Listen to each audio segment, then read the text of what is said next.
이번 S&P 편입과 관련해서 너무나 많은 이야기가 나왔고 상당히 헷갈리던 정보들도 많이 나왔던 것 같습니다. 이번 영상을 통해서 이 내용들이 다 잘 정리가 되었으면 좋겠네요. 데일리 테슬라 채널에서 베어드 ETF의 헤드인 리치 리를 초청한 인터뷰를 가졌습니다. 여기에서 이와 관련된 내용을 정리하여서 이를 전달해 드리고자 합니다. 1인칭 시점에서 이 둘의 인터뷰를 요약해서 전해드리며 중간중간 필요한 추가 정보를 추가하였습니다. 끝에는 제가 생각하는 이번 편입에 대응하는 방법도 정리하였습니다. 그럼 인터뷰 내용 살펴보겠습니다. 여전히 S&P 500 인덱스 펀드가 1억 1,500만 주의 테슬라 주식을 매수해야 되는 게 맞는 건가요? SPY, IVV 등 몇몇 인덱스 펀드는 홀딩을 매일마다 공개하는데 테슬라를 전혀 사지 않았습니다. 이거 어떻게 진행되는 것인가요? 인덱스 펀드의 핵심은 트래킹 에러를 줄이는 것입니다. 트래킹 에러란 실제 S&P 500 지수 변화와 펀드 수익률의 괴리율을 의미합니다. 이 트래킹 에러를 최소화하기 위해서는 종가에 필요한 모든 주식을 매수해야 됩니다. 그러면 18일에 1억 1,500만 주가 거래되는 게 맞는 건가요? 맞습니다.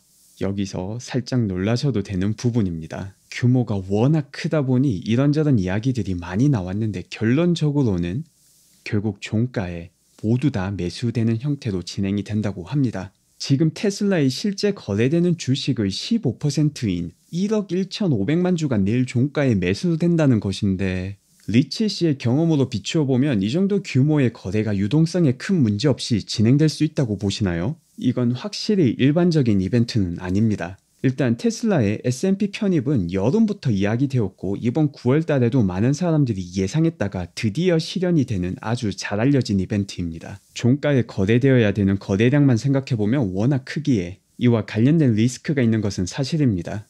거래 체결과 관련돼서 시스템이 모든 거래량을 잘 처리할 수 있는지 미리 잘 확인해 두고 오퍼레이션과 관련된 리스크들도 미리 최대한 준비를 해 두었습니다. 거래를 실행하는 것과 관련된 테크니컬한 어려움과 관련된 리스크에 대해 말씀해 주셨는데요. 조금 대답하기가 어려우실지도 모르겠는데 순수하게 유동성과 관련된 부분에 대해서는 어떻게 생각하시나요? S&P도 예외적으로 하루 만에 처리할지 두 번에 나눠서 처리할지 물어보기까지 했었는데 결국은 21일 하루로 결정되었죠. 이와 관련해서 유동성 부분에 대한 염려는 없으신가요? 거래 규모를 생각하면 확실히 의미 있는 질문이십니다. 워낙 많은 양이 매수되어야 해서 유동성 관련 염려가 나오는 것 같지만 반대로 생각해보면 하루에 거래를 하기로 정해서 오히려 유동성을 늘리는 면도 있습니다. S&P에서 제안했던 방안 중 하나인 두 번에 나눠서 S&P 편입이 진행되었다면 유동성이 나뉘어졌을 것인데 하루에 편입을 진행하게 되어 유동성의 규모가 훨씬 더 커졌습니다. 이를 통해서 그동안 아주 큰 규모의 테슬라를 보유하고 있던 헤지펀드들이 마켓 임팩을 최소화하며 테슬라를 매도할 수 있는 기회가 생기게 되는 것입니다. 마켓 임팩은 너무나도 많은 양을 단시간에 매수 혹은 매도함으로써 시장 가격에 생기는 영향을 의미합니다.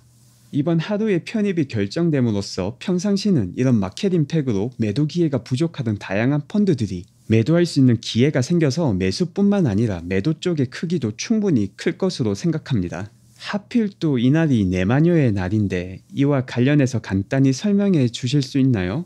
네마녀는 3월, 6월, 9월, 12월 매 분기별로 일어나는 날입니다. 인덱스 선물과 옵션이 만기일이 겹치는 날입니다. 역시나 유동성을 생각하면 아주 중요한 날입니다. 이 날에 유동성이 훨씬 더 집중되는 경향이 있습니다.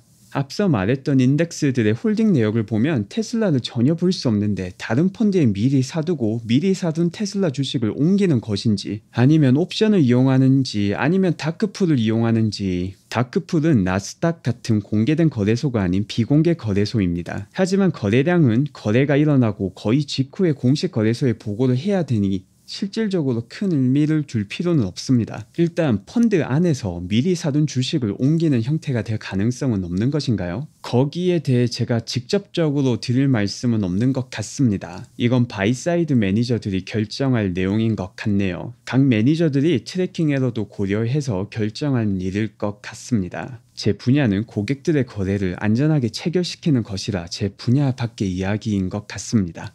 이것도 펀드마다 다를 것 같은데 일반적으로 인덱스 펀드에서 옵션을 이용한 거래 가능성은 어떻게 보시나요? 제가 듣기로는 그런 경우는 거의 없다고 들었는데 그래도 관련 정보를 주시면 감사하겠습니다. 일단 인덱스 펀드의 가장 큰 목표는 트래킹 에러를 최소화하는 것입니다. 그리고 이를 위해서는 종가에 필요한 양을 사는 게 최선의 방법입니다. 패시브 인덱스 펀드 입장에서는 수익률을 떠나서 이 트래킹 에러가 가장 중요하다는 것을 기억할 필요가 있습니다.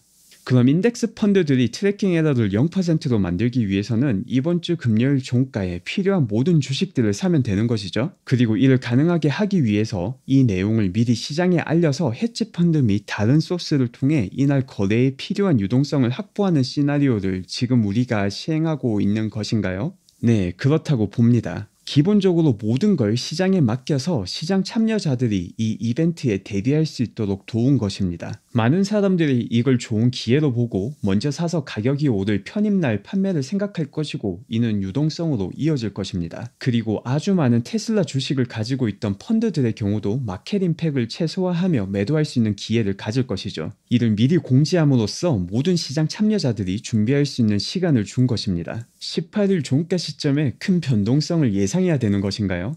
리밸런싱 데이에는 일반적으로 아주 높은 변동성을 보여줍니다. 일단 여기까지가 랍과 리치에 대하를 최대한 요약한 부분입니다. 정리해보면 내일 종가에서 1억 1,500만 주의 매수가 일어납니다. 이를 다른 펀드를 통해서 미리 사두었다가 옮기는 건지 어떤 건지는 구체적으로 확인이 불가능하지만 이 매수가 일어난다는 것은 확실합니다. 여기서 불확실성은 이 매수에 대응되는 매도가 충분히 일어날 것인지 혹은 이보다 훨씬 더 많은 매도가 일어나서 가격이 오히려 내려갈 것인지입니다. 제 채널을 찾아오시는 분들은 알겠지만 저는 테슬라의 장기 투자 가치를 생각하며 불충분한 정보, 특히 차트 짝대기 혹은 지지선 저항선을 가지고 단기 투자에 임하는 게 의미 없는 것이라고 여러 번 강조했었습니다. 그리고 이번 이벤트도 비슷하게 접근을 하지만 이번 편입 매수는 충분히 의미 있는 정보를 기반으로 한 트레이딩 기회가 열릴 가능성도 있다고 봅니다. 제가 보고 있던 1년 목표가인 $800에 충분히 가까운 $750가 이번 금요일 종가에 부족한 매도세로 인해 달성된다면 이때는 단기적으로 매도를 해도 나쁘지 않은 포인트라고 생각합니다. 만약 이 $750가 넘는 종가가 달성된다면 이는 그 다음날 혹은 장외 시장에서 깨어질 확률이 아주 높다고 봅니다. 아직 4분기 실적이 정확하게 확인된 상태가 아니고 펀더멘털과 관련된 정보가 아닌 단순히 엄청난 규모의 인덱스 펀드 매수 필요에 의한 일시적인 가격 상승일 가능성이 높습니다. 그렇기에 종가 기준 $750 이상에서 매도 후 $700 내외에서 재매수하는 전략은 충분히 유효한 접근법이라 생각합니다. 다만 위의 경우는 매도세가 부족한 경우에 일어나는 시나리오입니다. 앞서 인터뷰에서 밝힌 것처럼 이번 이벤트는 무려 한 달이 넘게 알려진 이벤트이고 그동안 여러가지 경로로 유동성이 충분히 준비가 되어 있을 확률이 높습니다. 그럼에도 불구하고 가능성이 낮더라도 만약을 대비해서 종가 기준 $750에 매도 계약을 올려두는 건 나쁘지 않을 것 같습니다. 오늘도 찾아주신 모든 분들께 감사 인사 드리고 좋은 하루 되시기 바랍니다. 감사합니다.